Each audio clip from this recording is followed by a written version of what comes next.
PCTV reports down here at Brighton Recovery Center in Sandy, Utah. It's a place that gives hope to people who are struggling with mental health issues as well as addiction. Let's go in and meet their director, Jonathan Saul, as he tells us a little bit about their program and gives us a tour of this amazing facility. My name is Jonathan Saul. I'm one of the partners and executive director at Brighton Recovery Center. We are a dual diagnosis treatment facility. We treat mental health and addiction.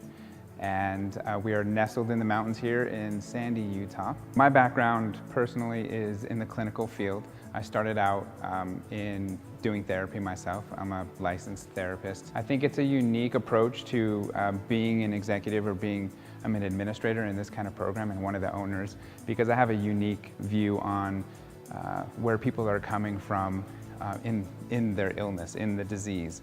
I've been there on the front line and treating people individually, running the groups, and creating all these programs myself. I mean, the whole process is a reintegration process. You want to get somebody to a point where they can reintegrate into their lives successfully after treatment, and that means a host of different things for everybody. So every case that comes through is very unique.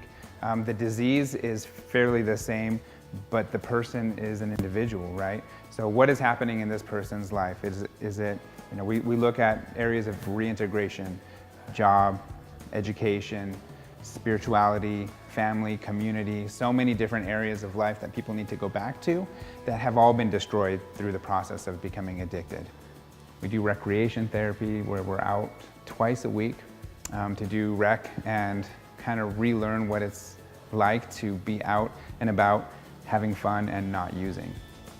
The house can hold up to 16 co-ed patients and is on 7 acres of beautiful property that's used in the treatment of the patients here. So the grounds are used in many ways. We have the luxury of being on a 7-acre property here. There's a walking path that goes through the whole property, and we use it all the time. We take patients and we go on walks. You can use the grounds for so many different healing adventures, if you will. There are little benches throughout the property where individual therapy can happen when it's super private and very quiet out here. I mean, if we just stop talking, all you hear is, a dog barking and then some birds. So it's a pretty amazing place to just be and heal. There's a water feature out front, and we use that waterfall a lot for kind of mindfulness therapy and being in the moment. If you just sit by the waterfall and just be, there's a lot of work that can be done out there. And rec therapy we do twice a week. We use the property quite a bit with rec therapy. We have a pool out back, so we'll do some gender-specific recreation therapies during, on season. And really the opportunities are endless. It's just based on the creativity of the staff and what they want to use the grounds for. This job isn't for everybody, right? And you know quickly who is gonna kind of make it in this area or not, because it's a caretaker role, but it's also tricky because it has to be kind of lined with boundaries.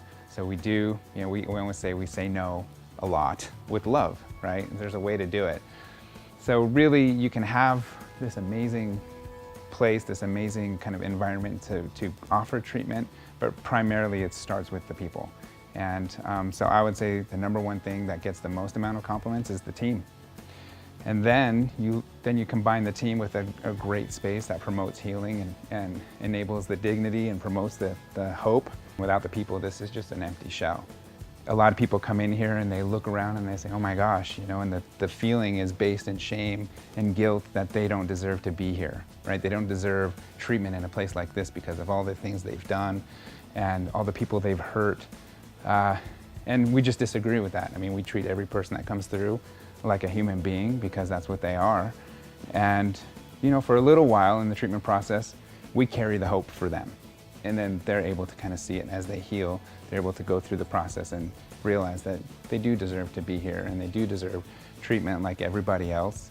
And they deserve a life of success and happiness. A lot of people have an issue with getting to treatment and the idea of treatment because it has such a negative stigma attached to it. The longer you wait to get help or get someone you love help, the more likely that the problem just keeps getting worse.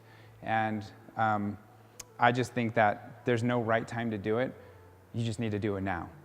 Their team is waiting to help anybody who needs or knows someone who needs help in their life. Contact them. This has been PCTV Reports, and we'll be right back.